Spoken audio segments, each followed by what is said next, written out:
E amigas do Conversa de Torcedor, sejam muito bem-vindos a mais um pós-jogo com vocês. Meus amigos e minhas amigas, estamos juntos para a gente falar mais sobre futebol aqui no nosso canal do YouTube do Conversa de Torcedor. A propósito, já se inscreveu no nosso canal do YouTube? Ainda não? Então se inscreva, gente. Se inscreva no nosso canal do YouTube, compartilhe nossos vídeos e deixando seu like, que ajuda demais no nosso crescimento do canal do YouTube e também nos acompanhando pelas outras mídias sociais, né, no Facebook e também no Instagram, @Conversa de Torcedor. E teremos também aqui, de terças e quintas-feiras, sempre às 18 horas, amanhã teremos aqui o nosso pós-jogo, do pré-jogo, melhor dizendo, da dupla Fla-Flu pela Copa do Brasil e depois do jogo, né, do pós-jogo, nós vamos estar comentando ao vivo, tá bom, pessoal? Ao vivo, estaremos aí comentando o nosso pós-jogo ao vivo entre Fluminense e Flamengo no primeiro jogo das oitavas de final da Copa do Brasil. E, repetindo para vocês, terças e quintas, às 18 horas, no Conversa de Torcedor Notícias. E também acompanhando os nossos debates a partir das 11 da manhã de todo sábado no Conversa de Torcedor na rádio NSC 98.7 FM, a onda que chega ao seu coração, acompanhando pelo site da nossa rádio e também acompanhando pelo Radiosnet, também pela Dial 98.7 FM, tá certo? Então, meus amigos e minhas amigas, vamos no que interessa, falando sobre futebol. E que derrota dos cariocas, hein?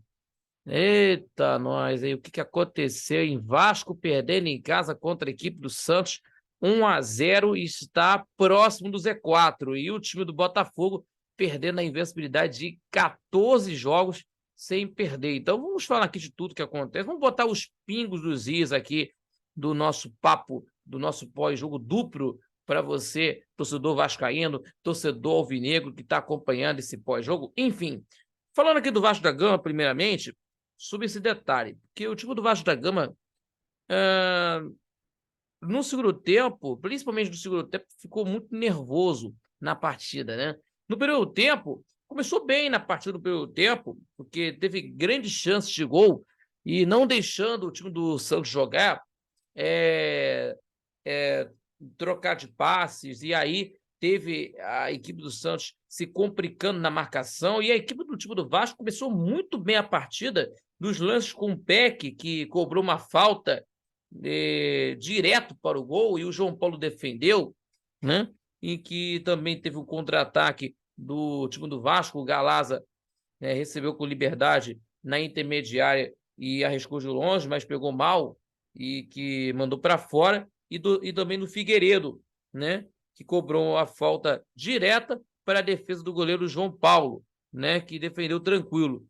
E aí a equipe do Vasco começou a ter outras chances de gol, né, porque o time do Vasco está muito mais avançado, a equipe do Vasco tendo as ações da partida, controlando mais as ações, e a torcida, o peso da torcida ao seu favor, e com certeza a equipe do Vasco tentando chegar ao seu gol de número 1, né, na partida. Então, a equipe do Vasco da Gama conseguindo, né, ter os espaços para conseguir procurar mais soluções e conseguindo o seu gol. Também tivemos aí do lance do Peck, que cruzou para o Pedro Raul, mas o Messias subiu e tirou de cabeça. Quase fez o gol o time do Vasco. E aí, também do lance do escanteio, em que o Peck de direita, né, que um chute dele, né, e que a bola explode na defesa, e a pressão do Vasco da Gama, que é intensa, né, nos primeiros 20 minutos. Mas a equipe do time do Santos, né, o de Marcelo Gomes, começou a ter indícios de equilíbrio da partida. Por que eu estou falando isso, Rafael? Por que eu estou falando isso? Por que você está falando isso, melhor dizendo, Rafael? Porque o Santos, aos 27 minutos, teve aí de uma pressão pelo lado esquerdo de ataque, e o Pumita Rodrigues, principalmente o lateral direito do time do Vasco, sofreu com as pressões na ponta esquerda de ataque, porque o Lucas Lima pressionou o Pumita Rodrigues, roubou a bola, e tocou para o Ângelo e devolve para o Lucas Lima e cruzou direto para as mãos do goleiro Léo Jardim. Aí o indício de equilíbrio do jogo. E a equipe do Santos tentando trocar passes para tentar chegar a algum momento, para tentar conseguir. E foi no mesmo lado, do mesmo canto, no mesmo lado esquerdo de ataque da equipe do Santos, e que o Santos fez o primeiro gol, e o único gol da partida. Por que eu estou falando isso? Por que você está falando isso, Rafael? Melhor dizendo, em que o time do Santos abriu a contagem, com o Lucas Lima, que fez uma ótima jogada na esquerda, né? O Pumita Rodrigues ficou vendido no lance, né? Passou de passagem o Lucas Lima em velocidade em cima do Pumita Rodrigues, tocou para o David Washington, que é o garoto da base do Santos, que ajeitou, rolou no canto esquerdo do goleiro Léo Jardim, abrindo a contagem. E aí o Vasco sentiu o golpe, acusou o golpe, né? Por conta disso, porque teve 3 chances reais de gol, por exemplo, do lance, eu até falo aqui, do lance do Peck, do Galaza e também do Figueiredo. 3 chances reais de gol da equipe do Vasco. 3 chances reais de gol do Vasco, e como diz a velha máxima do futebol, quem não faz acaba tomando.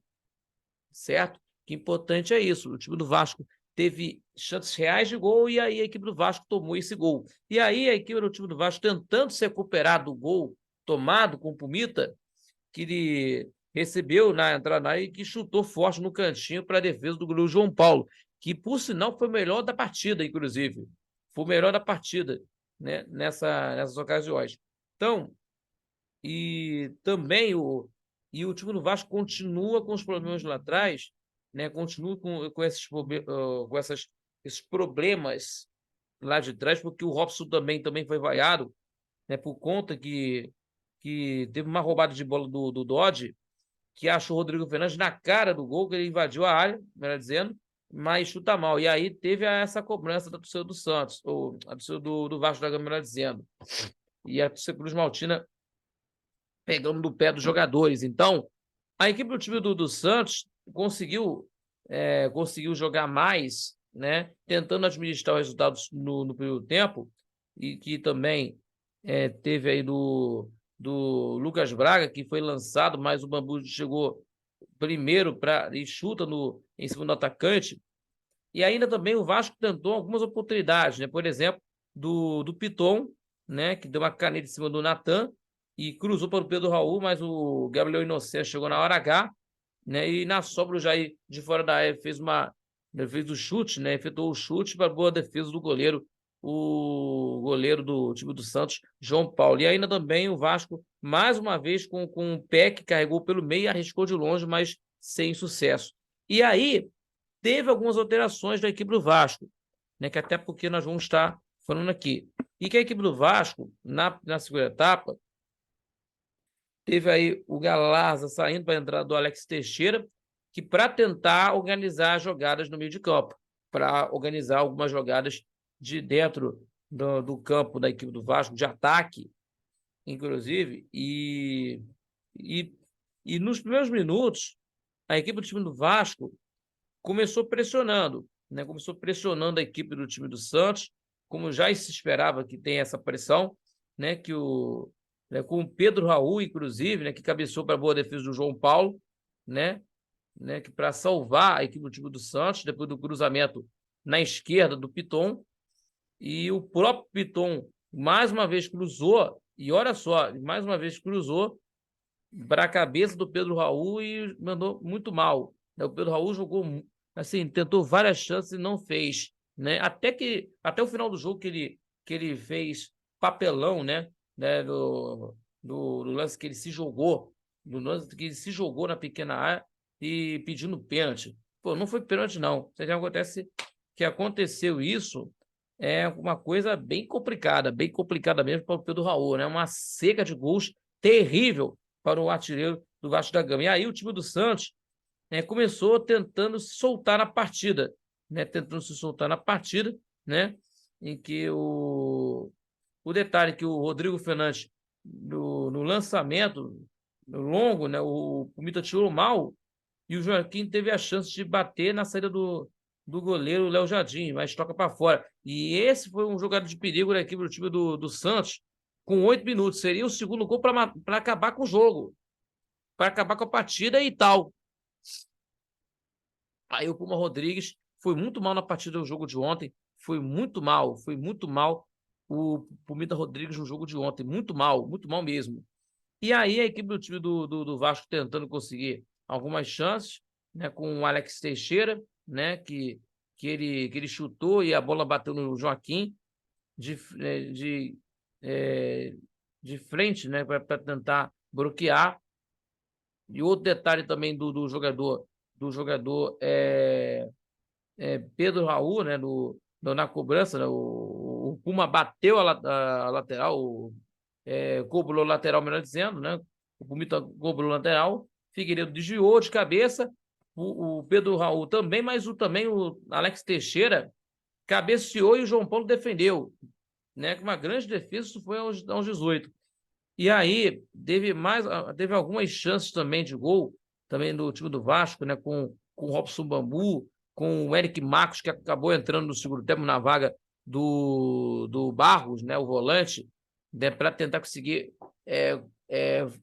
fuscar aos lados para conseguir estar tentando conseguir buscar as jogadas pelos lados para conseguir efetuar as finalizações, não conseguindo fazer, e também o Puma Rodrigues tentando fazer alguma coisa, né? Que o Puma Rodrigues cruzou, a bola desviou e quase encobre o João Paulo, mas o Messias tirou na hora H, em cima da linha. A pressão do Vasco era, assim, em tese de ansiedade, né? De ansiedade total. E a equipe do Santos, no final da partida, menos de 15 minutos no final do jogo, o time do Santos tentando controlar mais a partida, tentando administrar a vitória, né, que teve aí as 4 substituições para conseguir. Teve aí o Lucas Barbosa, que entrou no lugar do Lucas Lima, o Daniel Ruiz, né, que esse aqui que cobrou uma falta colocada, mas a bola desviou na barreira, né, que teve mais um escanteio e o Messias cabeceou a bola para fora sem perigo. E até também a substituição do Ed Carlos para a saída do jogador Lucas Braga e o Alisson para fechar mais a casa no lugar do David Washington. E aí o Vasco teve também as entradas do Orediano no lugar do Gabriel Peck, o Rodrigo no lugar do Figueiredo e o Paulo Henrique no lugar do Puma Rodrigues, que jogou muito mal mesmo, de verdade. E aí o Vasco tentando conseguir as jogadas com o Pedro Raul, né? Que chutou, né? Sem muita força para a defesa do goleiro. E também teve o pênalti que eu já tinha falado aqui do, do,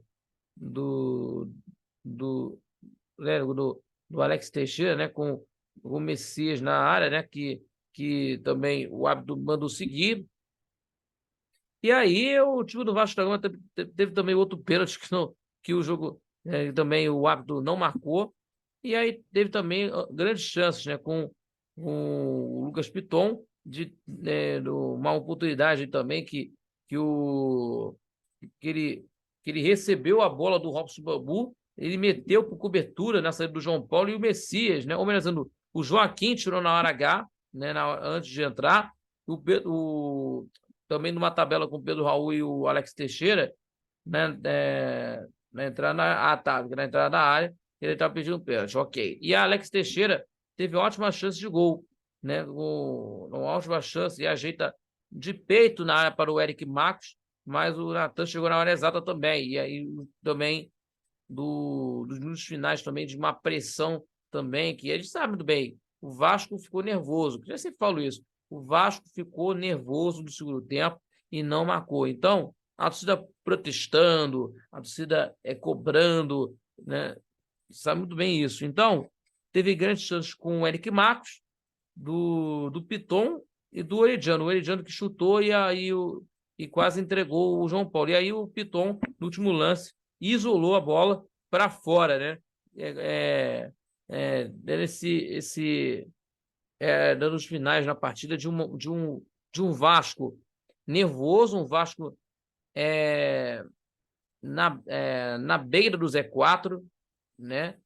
Isso que preocupa o torcedor, e as vaias e os protestos teve de forma gratuitas ao Maurício Barbieri, né? Uma coisa que nós vimos aí. Então, o Vasco está na beira do Z4, né? Vai enfrentar contra o São Paulo, fora de casa, um jogo complicado. E o São Paulo está bem na competição, hein? Empatou contra o time do Corinthians, mas está bem na competição. Está bem na competição. Então, a equipe do Vasco tem que mudar esse tipo de situação. Só ganhou na primeira rodada do Campeonato Brasileiro. Só ganhou na primeira rodada do Campeonato Nacional.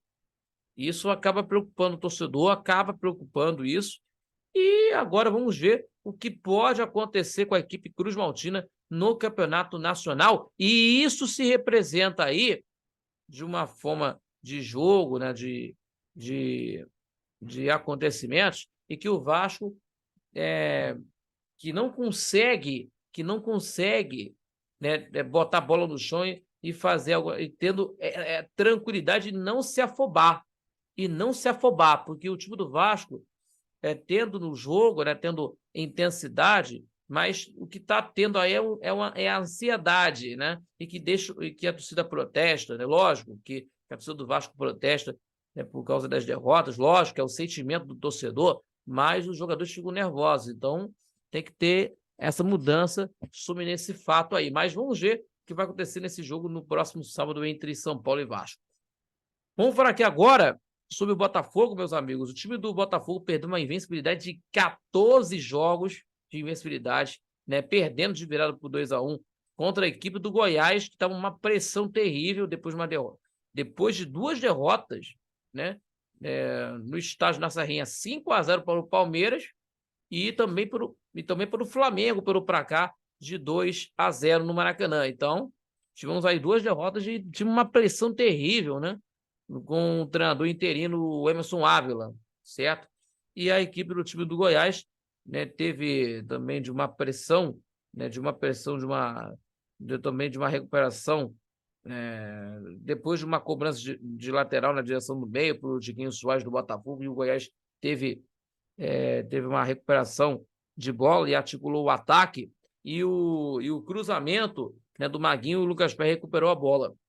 E a equipe do Botafogo teve algumas jogadas boas, por exemplo, aí, jogadas boas do Tiquinho Soares, que tocou de Prácido, e é uma tabelinha entre o Tiquinho Soares, envolvendo o Tiquinho Soares, o de Prácido e o Gustavo Sal, e o camisa 10 chutou de fora da área e bateu no canto direito de Marcelo Rangel, que a bola foi para escanteio, depois do desvio do William Oliveira.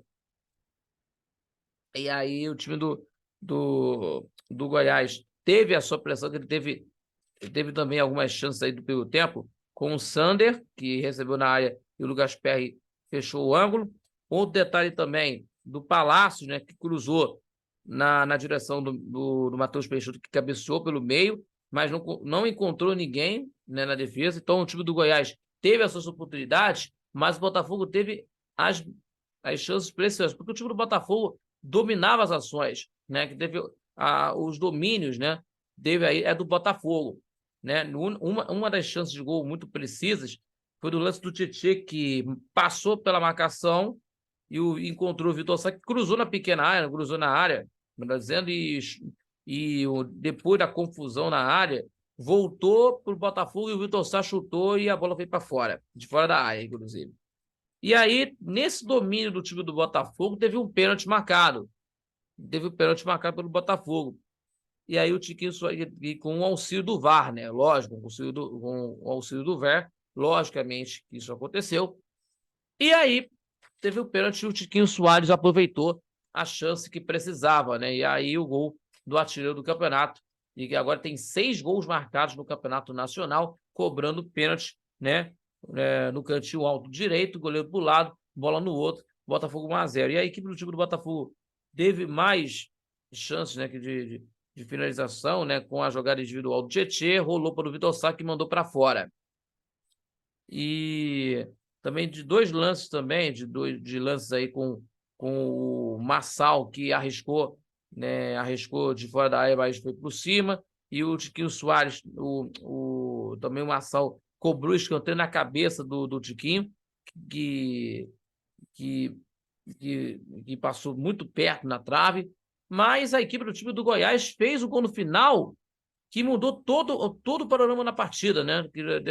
Nessa que não esperava, né? O time do Botafogo dominava o jogo e não esperava que tomasse esse gol, do gol do jogador, o Bruno Melo, né? Depois de uma cobrança de falta do Palácios, Tiquinho rolou, tocou de cabeça, né, tirou a bola, né? Zé Ricardo cabeceou e o Bruno Melo recebe na área e marcou, mas teve impedimento antes, mas teve o auxílio do VAR e que acabou confirmando o gol. Então a equipe do time do Botafogo não esperava que esse gol saísse, né, no final do primeiro tempo. E acabou tendo aí essa bola, né, principalmente na partida. Então, o time do Botafogo, né, que tivemos aí algumas substituições aí tivemos aí algumas mudanças, né, por conta dos jogos, né, recentes, do desgaste de alguns jogos, a equipe do Botafogo precisou mudar, e que entrou aí o Segovia e o Sauer, né, o resto é o titular, né, então tivemos aí algumas substituições, né, que entraram o Luiz Henrique no lugar do Vitor Sá, o Júnior Santos no lugar do Gustavo Sauer, e além também do Lucas Fernandes no lugar do Tietê e o Carlos Alberto no lugar do Segovia, para tentar fazer mais no ataque no final da partida, dependendo desse resultado positivo. E também para a equipe do time do Goiás, entraram o Pedrinho no lugar do Palácios, o Alisson no lugar do Diego Gonçalves, ex-Botafogo, o Bruno Santos no lugar do William Oliveira, o Dodô no lugar do Vaguinho e o Sidmar no lugar do Diego. Então, vamos falar aqui sobre isso. A equipe do time do Goiás teve a sua pressão aí com o Alisson, que fez o gol, mas foi marcado impedimento. E a equipe do Goiás também teve outra chance no chute de longe do Zé Ricardo para a defesa do Lucas Perry, e teve chance também até chegar ao gol.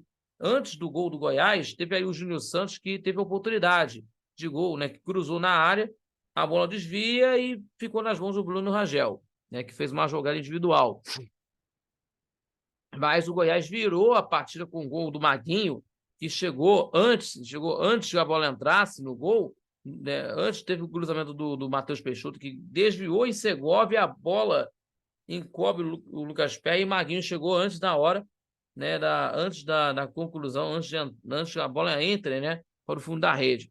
E aí, o Botafogo teve pressão 2 vezes com o Lucas Fernandes, uma que ele cobrou a falta para a defesa do Marcelo Rangel, e outra que cobrou um escanteio na direção do Adrielson, e que cabeceia e sobrou ainda na entrada da área para Massal chutar muito longe do gol, né? E aí o time do Botafogo tentando procurar algumas soluções, já também com o próprio Massal na cobrança de escanteio, né, ou melhor dizendo, no cruzamento da esquerda, melhor dizendo, o Tiquinho Soares recebeu, chutou, é travado, e a bola subiu para o Lucas Fernandes, que é travado de novo, né, na hora do chute, e o Marcelo Rangel fica com a bola, que é a equipe do time do Goiás tentando se fechar toda para garantir essa vitória, para tentar garantir a vitória da equipe do time do Goiás. A equipe do Botafogo tendo uma maior pressão, entre eles também com o Júnior Santos, que ganhou na explosão de Sander, né, que finalizou para fora, né, depois de uma troca de passes, inclusive, e tentando conseguir controlar o jogo, né, ele tendo controle do jogo, tentando procurar mais as situações, né, numa troca de passes, de um lance no lado esquerdo, né, do lado esquerdo, inclusive, né, dentro do controle de bola, mas tentando encontrar mais as chances de gol, né, as chances do gol de empate. E no final da partida, tivemos aí dos lances aí do Marlon Freitas, depois de uma jogada do Lucas Fernandes, chutou para a boa defesa do goleiro ele chutou para fora, inclusive, Marlon Freitas. Outro lance do Júnior Santos, que correu quase o campo todo para tentar conseguir, né, para fazer um arranque no contra-ataque, mas foi desarmado, mas ainda o Botafogo recuperou na jogada, né? Isso foi aos 37, né, o ataque do cruzamento, né, nas mãos do goleiro Marcelo Rangel, e no último lance, aos 52, o time do Botafogo teve um sprint final, né, com o jogador Massal, que lançou para o Júnior Santos, invadiu, né, para o Lucas Fernandes, que passa para o de Plácido, e o lateral cruzou, mas o Marcelo Rangel fica com a bola. Então, a equipe do time do Botafogo teve algumas chances no segundo tempo, né, depois da virada da equipe do Goiás, tentando de solucionar né, de algumas jogadas para tentar conseguir, porque o time do Goiás, né, tentando administrar a vitória, tentando conseguir administrar a vitória importante, né, que é para a equipe que estava no. Acho que está na zona de rebaixamento ainda, ou já saiu, porque o Corinthians, depois do empate de ontem contra o São Paulo, caiu para o Z4, né, 17ª colocação. Então, a equipe do time do Goiás ganhou esse jogo de uma forma importante, uma coisa de uma forma muito importantíssima, né, para as pretensões, porque o time do Goiás estava numa situação terrível, 15º colocado, saiu do Z4, né? Então, o time do Botafogo perdendo essa invencibilidade de 14 jogos, né? E isso que acabou tendo aí, de uma forma, né, que agora vai ter que recuperar os pontos perdidos aí, só que na Copa do Brasil, inclusive. O time do Botafogo está bem no Campeonato Brasileiro, lógico. Está bem no Campeonato Brasileiro com 15 pontos ganhos. O time do Botafogo perdeu esse jogo, né, pelos erros na defesa do Botafogo, mas o Botafogo principalmente está tendo o seu melhor aproveitamento, né, dentro do Campeonato Brasileiro, lógico, que a gente sabe muito bem que essa aí é só as primeiras rodadas, mas a equipe do Botafogo está bem, diga-se passagem aí, que está aí na liderança ainda com 15 pontos, Palmeiras com 14, Fluminense com 13 pontos, então está tendo aí o campeonato está aberto aí nessas primeiras rodadas, nessas primeiras 6 rodadas, né, do Campeonato Nacional. Então, temos aí, né, que nós vamos conferir nesses jogos até a última rodada do Campeonato Nacional, o que pode acontecer. Mas o Botafogo está bem nesse início de Campeonato Nacional, vai encarar contra a equipe do Atlético Paranaense nessa quarta-feira, às 9h30 da noite, lá na Arena da Baixada, e buscando o resultado positivo para o segundo jogo nas oitavas de final da Copa do Brasil, certo? Então, os erros que aconteceram nesse jogo, né, por conta disso, mas precisando recuperar os pontos, né, que foram conquistados, né, os pontos, precisando recuperar os pontos perdidos, né, só dessa vez na Copa do Brasil, melhor dizendo. Então vamos ver o que vai acontecer nesses jogos aí, nesse meio de semana, o que vamos acompanhar. Gente, muito obrigado pela sua companhia, sempre agradecendo a todos vocês aqui, agradecendo a todos vocês, melhor dizendo, pela grande companhia, pelo seu carinho, tá bom, pessoal?